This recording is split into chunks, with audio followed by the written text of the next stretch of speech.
Selamat datang pemirsa, kembali lagi bersama Kasih Fakta. Dalam kesempatan kali ini, kami akan membahas bagaimana satu drone kecil dari arah Lebanon bisa membuat Israel langsung menghantam lebih dari 70 target Hizbullah dalam waktu 24 jam. Pernahkah terpikirkan oleh Anda, kenapa serangan yang hanya menghantam satu rumah di Metula justru membuat Netanyahu murka dan IDF membuka pukulan besar ke Lebanon? Tapi sebelum lanjut, jangan lupa klik like dan subscribe supaya kamu gak ketinggalan fakta-fakta menarik lainnya. Di utara Israel, ancaman tidak selalu datang dalam bentuk perang besar. Kadang cukup satu drone yang lolos, satu atap rumah yang rusak, dan satu pesan dari Hizbullah sudah cukup untuk mengubah suasana perbatasan menjadi panas. Lalu, apakah serangan ini hanya balasan biasa atau tanda bahwa perang Israel dan Hizbullah sedang masuk ke fase yang lebih berbahaya?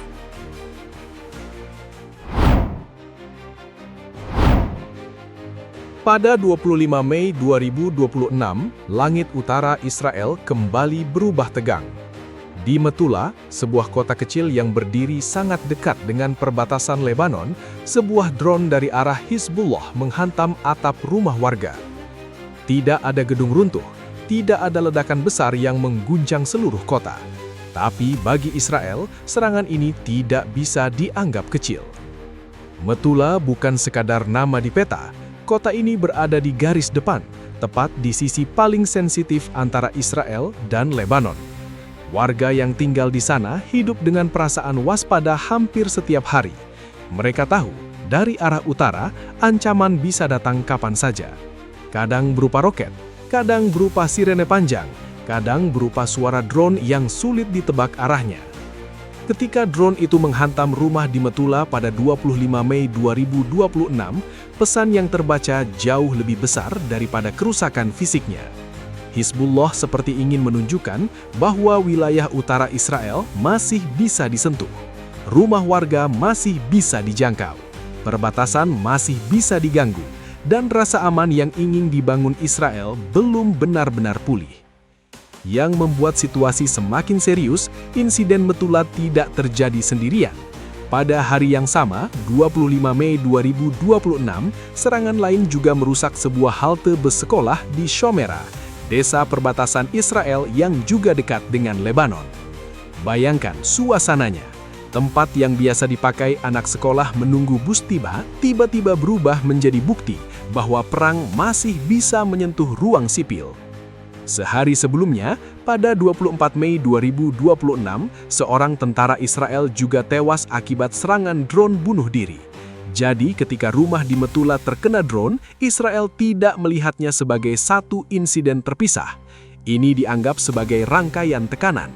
Satu serangan menyasar pasukan, satu serangan merusak halte sekolah, lalu satu drone menghantam rumah warga.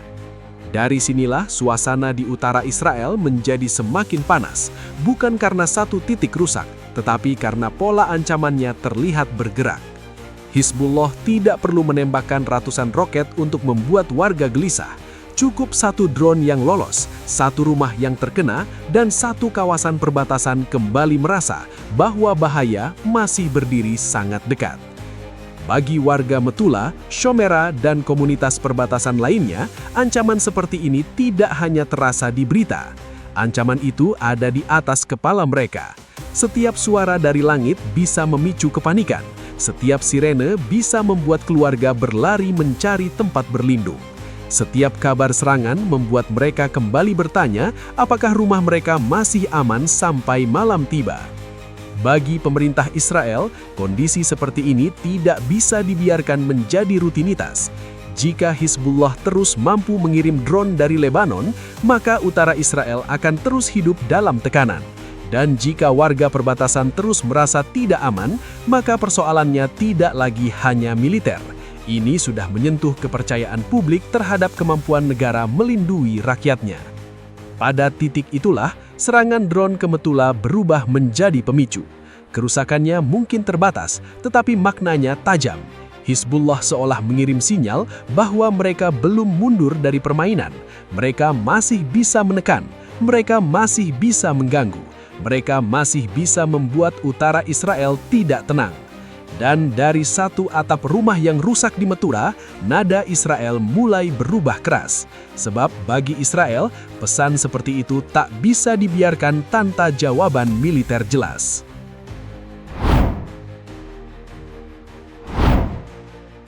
Pada malam 25 Mei 2026, respons politik Israel mulai terdengar keras dari Tel Aviv.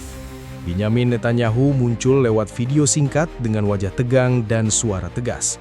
Ia menyebut Hizbullah menembakkan drone fiber optik ke wilayah Israel, lalu mengatakan bahwa pukulan terhadap kelompok itu harus dinaikkan. Kalimatnya tidak panjang, tetapi nadanya jelas. Israel tidak ingin terlihat hanya menunggu serangan berikutnya dari Lebanon. Pernyataan itu langsung memberi warna baru pada situasi perbatasan. Serangan Hizbullah tidak lagi diperlakukan sebagai gangguan terbatas. Bagi Netanyahu, drone dari Lebanon sudah masuk ke wilayah yang menyentuh langsung rasa aman warga utara. Karena itulah, respons yang disiapkan Israel tidak diarahkan untuk sekedar membalas satu titik. Israel ingin memperlihatkan bahwa setiap serangan akan membuka harga yang jauh lebih mahal bagi jaringan Hizbullah. Dalam 24 jam setelah eskalasi itu, IDF menyatakan telah menghantam lebih dari 70 target Hizbullah di Lebanon. Angka ini menjadi sorotan besar, karena menunjukkan bahwa Israel tidak sedang melakukan balasan simbolis. Serangannya melebar ke banyak lokasi, termasuk Lebanon Selatan, Tyre, dan Bekaa Valley. Dari udara, Israel bergerak seperti sedang membuka peta besar yang selama ini sudah dipantau. Di Tyre, IDF menyebut sekitar 10 pusat komando dan gudang senjata Hizbullah ikut dihantam. Lokasi-lokasi itu disebut digunakan untuk mendukung serangan terhadap pasukan Israel dan warga sipil di utara. Lebih dari 85 munisi dilaporkan dipakai dalam rangkaian serangan tersebut. Artinya Israel tidak hanya mengejar peluncur drone yang tampak di permukaan. Israel mencoba menekan ruang kendali, ruang penyimpanan, dan simpul logistik yang membuat serangan dari Lebanon bisa terus berjalan. Cara ini memperlihatkan pola berpikir militer Israel. Dalam perang modern, ancaman tidak berhenti pada senjata yang terlihat. Drone yang masuk ke udara Israel hanya ujung dari jaringan yang lebih panjang. Di belakangnya ada operator, jalur komando, gudang amunisi, tempat peluncuran, dan sistem pengawasan. Jika hanya satu drone ditembak jatuh, jaringan itu masih bisa mengirim drone berikutnya. Karena itu, Israel memilih memukul lebih dalam. Di sisi lain, angka 70 target juga punya efek psikologis. Bagi Hizbullah, angka itu memberi pesan bahwa satu operasi dari Lebanon bisa memancing pembukaan daftar target yang jauh lebih luas. Bagi publik Israel, angka itu memberi gambaran bahwa pemerintah tidak sedang diam. Netanyahu butuh menunjukkan bahwa tekanan di utara tidak dibiarkan mengalir tanpa respons. Di tengah perang panjang, persepsi seperti ini penting. Yang tidak kalah penting, serangan ini membuat wilayah seperti Tyre dan Bekaa Valley kembali masuk pusat perhatian. Keduanya bukan hanya nama geografis. Dalam konflik Israel dan Hizbullah, wilayah seperti ini sering dibaca sebagai ruang gerak, tempat penyimpanan, dan jalur pendukung operasi bersenjata di sepanjang perbatasan utara. Namun balasan besar itu juga membawa dampak langsung di Lebanon. Pada 25 Mei 2026, kantor berita nasional Lebanon seperti dikutip AP, melaporkan serangan Israel di desa Kfar Rumman, Lebanon Selatan menewaskan 4 orang dan melukai 3 orang. Di beberapa titik lain, termasuk jalan dekat Kfar Rumman, serangan drone Israel juga dilaporkan menewaskan 3 orang. Dalam satu hari, setidaknya 7 orang dilaporkan tewas. Dari sinilah tensi berubah semakin berat. Hizbullah ingin menunjukkan bahwa utara Israel masih bisa ditekan. Israel membalas dengan memperlihatkan bahwa pusat kekuatan Hizbullah di Lebanon bisa dihantam lebih luas. Netanyahu mengirim sinyal politik, IDF mengirim sinyal militer, dan Lebanon kembali menjadi ruang tempat dua pesan keras itu saling bertabrakan.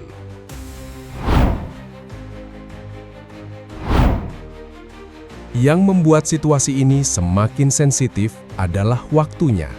Semua terjadi ketika gencatan senjata antara Israel dan Hizbullah masih disebut berlaku sejak pertengahan April 2026. Di atas kertas, kesepakatan itu seharusnya menurunkan panas di perbatasan. Namun di lapangan, tanggal 25 Mei 2026 memperlihatkan kenyataan berbeda. Drone masih terbang dari Lebanon. Roket masih menjadi ancaman. Serangan balasan masih berlangsung. Dan warga di sisi utara Israel belum benar-benar bisa bernafas tenang. Kondisi seperti ini membuat gencatan senjata tampak retak dari dalam. Bukan karena satu pihak langsung mengumumkan perang besar, tetapi karena serangan kecil terus terjadi dan perlahan mengikis batas kesabaran. Setiap drone yang masuk ke Israel membuat IDF harus menghitung respons. Setiap roket yang ditembakkan dari Lebanon membuat kota perbatasan kembali masuk mode siaga. Setiap balasan Israel di wilayah Lebanon membuka peluang munculnya serangan baru. Pada 25 Mei 2026, drone di Metula menjadi contoh paling jelas dari bahaya itu. Serangan tersebut tidak hanya merusak rumah, tetapi juga merusak rasa aman yang sedang berusaha dipulihkan. Bagi Israel, ancaman seperti drone fiber optik menunjukkan bahwa Hizbullah terus mencari celah baru. Drone semacam ini lebih sulit diganggu dibanding perangkat yang bergantung pada sinyal radio biasa. Artinya, tantangan di front utara semakin teknis, semakin licin, dan semakin berisiko. Karena itu, respons Israel tidak bisa dibaca hanya sebagai kemarahan sesaat. Serangan terhadap lebih dari 70 target Hizbullah dalam 24 jam adalah sinyal bahwa Israel sedang mencoba mengubah ritme. Selama ini, Hizbullah menekan dari balik perbatasan. Namun setelah 25 Mei 2026, Israel ingin memaksa Hizbullah merasakan tekanan di ruang geraknya sendiri. Pusat komando, gudang senjata, jalur operasi, dan fasilitas pendukung menjadi sasaran untuk mempersempit kemampuan serangan berikutnya. Dari sudut pandang Israel, ini adalah cara untuk memindahkan beban psikologis. Utara Israel tidak boleh terus menjadi wilayah yang menunggu ancaman. Lebanon yang menjadi basis jaringan Hizbullah juga harus merasakan bahwa setiap serangan membawa konsekuensi besar. Pesan ini penting bagi Netanyahu, terutama ketika publik Israel menuntut kepastian bahwa komunitas perbatasan tidak dibiarkan hidup dalam ketakutan berkepanjangan. Namun, strategi keras selalu membawa resiko. Hizbullah bisa membaca pukulan Israel sebagai alasan untuk menaikkan serangan. Jika itu terjadi, perbatasan utara Israel bisa kembali memasuki siklus berbahaya. Drone dibalas serangan udara dibalas roket, roket memicu operasi baru, lalu gencatan senjata yang masih tersisa hanya menjadi kalimat diplomatik yang kehilangan tenaga di lapangan. Pada akhir Mei 2026, front utara Israel terlihat seperti bara yang belum padam. Tidak selalu menyala besar, tetapi cukup panas untuk meledak ketika ada pemicu baru. Serangan di Metula, kerusakan di Shomera, tewasnya tentara Israel dan hantaman ke puluhan target Hizbullah menunjukkan bahwa konflik ini bergerak dalam ruang abu-abu. Belum menjadi perang total, tetapi sudah terlalu keras untuk disebut tenang. Di tengah situasi seperti itu, setiap keputusan punya bobot besar. Ketika Hizbullah memilih mengirim drone, Israel membaca pesan ancaman. Ketika Israel membalas dengan serangan luas, Hizbullah membaca pesan tekanan. Dan di balik semua itu, warga sipil di dua sisi perbatasan kembali menjadi pihak yang paling merasakan tekanan. Karena arah eskalasi ditentukan oleh keputusan militer yang datang sangat cepat dari ruang komando yang sama.